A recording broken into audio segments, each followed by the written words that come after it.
My name is Victoria. I currently reside in Oxford, UK, and my final project for CS50 Python course is a web scraper for Latvian real estate market data. This is the landing page of the most popular advertisement site in Latvia. In this category, under real estate, there is a subcategory for apartments, which was parsed by the program that I created as my final project.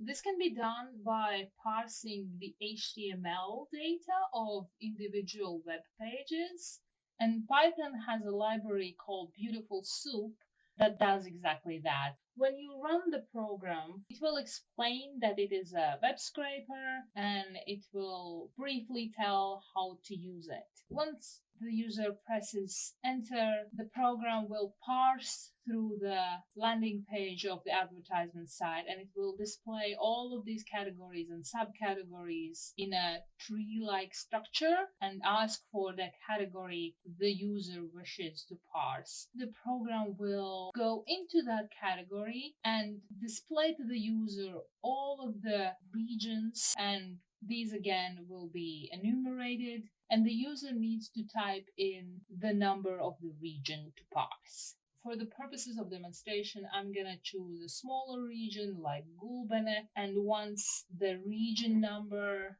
has been input, the program will ask for the name of the output file. The user does not need to give the extension of the file. The data will be automatically saved into an Excel format.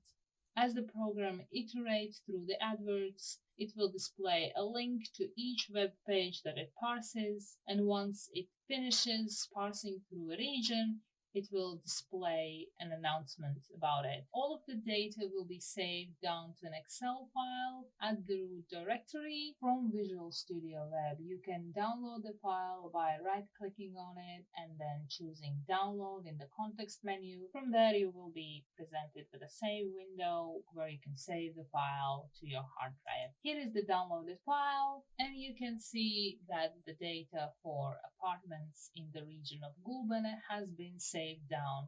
That's a very brief overview of my final project, and thank you for putting the CS50 courses out for anyone to learn.